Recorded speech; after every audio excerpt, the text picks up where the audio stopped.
Bienvenidos nuevamente a su programa Globalista por Televisión Integral. En el bloque anterior dimos una explicación general de qué está sucediendo en Islandia.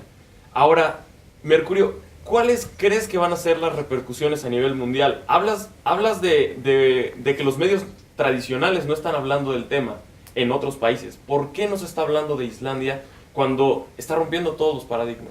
Justamente por eso, yo creo que esa es gran parte de la razón por la que no se habla de Islandia en los medios tradicionales. Y lo que se está tratando de hacer es justamente que no tenga las repercusiones prácticas que lógicamente derivarían de un movimiento como este, desde mi particular punto de vista. Y eso lo creo porque está rompiendo justamente con muchos paradigmas. El movimiento islandés tiene una particularidad muy interesante, que es que las decisiones oficiales del gobierno están siendo tomadas según la voluntad de la gente. Recordemos que Islandia es de los países que tienen un mayor desarrollo en redes sociales, prácticamente toda la población tiene acceso a redes sociales, lo cual es importante. Y a través de esos medios han hecho a la gente hablar acerca de qué es lo que quieren con respecto a Islandia. Y lo están haciendo, eso es radicalmente distinto. Ahora, en este momento lo que está pasando es que están tratando de establecer en medios viables qué va a pasar con la deuda externa.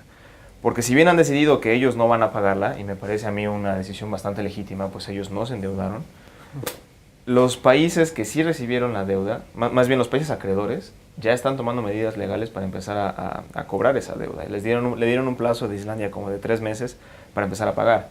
Y la gente definitivamente no va a hacerlo. Entonces, ese es un paradigma completamente distinto. Lo vivimos en México, se vivió en Argentina, aquí se llamó Fobaproa, por ejemplo, el famoso rescate bancario. Entonces, ¿qué va a pasar con Islandia? Es muy importante. Y a mí me parece bastante lamentable que un caso que rompa tantos paradigmas en términos políticos no tenga la atención mundial o global que debería estar teniendo. No sé qué opinas al respecto. O sea, me parece que sí, estás acertado. O sea, que obviamente Islandia tiene que tener un efecto, ¿no? Tiene que tener un efecto y la manera en que se llevó el caso, ¿no? O sea, pese a que la deuda no era pues propiamente de la gente, pues tiene que haber repercusiones, ¿no? Sí, pero justamente yo creo que por ahí va el asunto. Tendría que haber repercusiones. Este asunto debe construir soluciones distintas, ¿no? Porque la solución tradicional de hacer pagar al pueblo a mí me parece que es ridícula y parte de una capacidad del gobierno de poder abusar de su poder. Vaya, en términos legales es inaudito que alguien pague la deuda de otra persona sin su voluntad solo porque esa primera persona no puede pagar, que es básicamente lo que ha pasado con todos los asuntos de los rescates bancarios. Entonces sí debería tener repercusiones en el sentido de construir nuevas soluciones para ese tipo de problemas. Algo que me parece muy interesante y me gustaría preguntarles es, se habla de que la revolución es silenciada para evitar que la población de otros países que están en situaciones similares no llegue a este punto de levantamientos sociales. Pero de lo que no se habla y lo que no se analiza es que Islandia tiene una estructura de instituciones, sus instituciones están muy bien estructuradas, una estructura que es difícilmente comparable con cualquier otro país. Entonces, ¿qué tanto, no sé qué opinas, Diego, qué tanto influye esta estructura institucional en que en Islandia se puedan tomar estos cambios? Claro. ¿Y qué tanto se podría tomar en otros países como España, por ejemplo? Claro.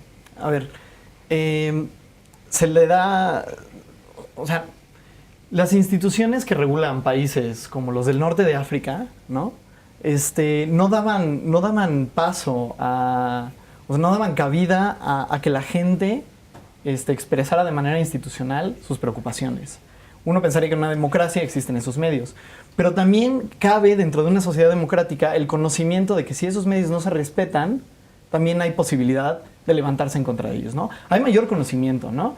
Hay mayor libertad de información, de expresión, mientras que en un sistema como el de Libia, pues es más difícil. Entonces, que se haya logrado en un sistema como el de Libia, me parece más complicado que se haya logrado en un sistema como el de Islandia, ¿no? Donde si se acaban los métodos institucionales, la gente sabe perfectamente que se puede recurrir a otros. Ahora, el sistema parlamentario, en su forma más pura, permite este tipo de cambios. O sea, es más laxo que el sistema presidencialista que tenemos en América, ¿no? Desde América del Norte hasta América del Sur. el sistema parlamentario del estilo como inglés, ¿no? Y yo sé que Mercurio ahora hablará sobre las reglas concretas del sistema que rige a los islandeses, pero sé que el sistema parlamentario da cabida a cambios de gobierno más fáciles, ¿no? A estas transiciones, incluso los levantamientos. Por ejemplo, en Bélgica no hubo gobierno durante un año, ¿no? No hubo un gobierno establecido y funcionaba perfectamente bien. Entonces, me conflictúa más el hecho de que salga una revolución en Libia o en Egipto que salga en un país democrático. Ahora, repito la pregunta, ¿por qué tenerle miedo a la revolución en Islandia? ¿Por qué tenerle miedo a hacerla pública cuando es difícilmente realizable en otros países? Vaya, es una buena pregunta, aunque a mí no me parece tan irrealizable y en eso centro todo mi análisis. Si bien las instituciones de Islandia sí permiten que este tipo de cambios se den de manera, como más institucionalizada, no me parece que eso implique que en otros países sea imposible. Y ahí va por qué. En Islandia hay un gran nivel de educación, hay un gran nivel de comunicación y demás, tan es así que esta nueva revolución, como la llamamos, es una revolución porque es un corte con el orden institucional y sin embargo los encargados de aprobar la nueva constitución va a ser el mismo Senado, la misma asamblea que ya existía. Se llamó a 25 ciudadanos a constituirla, pero los que la tienen que aprobar es el cuerpo asambleísta que ya existe. Lo que nos habla de una permanencia institucional. Nos habla de una permanencia institucional y de una idea general de cómo tiene que funcionar la res pública, ¿no? Por ponerlo en términos teóricos. Ahora, ¿eso hace que sea imposible en otros lugares? No, justamente yo creo que esa es la mayor repercusión de Islandia. Genera una conciencia internacional que permite hacer ver el poder real que tiene la población. Probablemente en otros lugares la población se enfrente a más dificultades para poder hacer un asunto así, pero eso no implica que no sea imposible. Eso no implica que sea imposible. Por ejemplo, en México somos 110 millones de mexicanos. O sea, el día que todos nos pongamos de acuerdo y alguien decida que este gobierno no es el que le conviene a este país, digo, a diferencia de Islandia, aquí sí hay ejército, pero la relación debe ser tal que el ejército al fin y al cabo no va a poder evitar ninguna catástrofe. Tan es así que tenemos una historia revolucionaria. Hay un límite en el que si cansas a la gente, la cosa va mal y se va a caer el asunto. Me parece relevante porque últimamente el papel de los medios ha ido en función de inhibir, al menos mentalmente, la idea de capacidad social que tiene el pueblo. Y esta es una reivindicación de esa misma capacidad. Sí, pero a ver, cerrar los canales de comunicación para que no se note en el mundo es un poquito, pues, como que ahogado el niño tapado el pozo, ¿no? Pues sí, pero funciona. Pasó Libia, pasó Egipto y ahora que no nos pase en Islandia. Pero lo que pasa es justamente que en Islandia a mí me parece mucho más dramático que en Libia, justamente por el contexto en el que se vive, ¿me explico? Sí. Y es distinto darle publicidad a una revolución en un país que de por sí tiene fama de caótico, porque seamos francos, África no tiene la mejor reputación en términos de instituciones, a que pase en el corazón mismo de Europa, ¿no? O sea, y le digo en el corazón mismo de Europa porque Islandia era el estudiante predilecto del Fondo Monetario. Claro. Entonces, el sistema quebró en donde se supone funcionaba mejor. Y eso destruye muchos paradigmas. Esa palabra quebró, a mí no me queda del todo claro que haya quebrado. Más bien es una reivindicación del mismo sistema. Es una reivindicación de que la democracia se puede perseguir a través de otros medios, ¿no? Probablemente. Yo creo que sí quebró en la medida... O sea, porque la democracia en un sistema, por ejemplo, en el de Islandia, centrémonos en ese, tiene un papel preponderante que es la legitimación, ¿no? Generar legitimidad por parte del gobierno.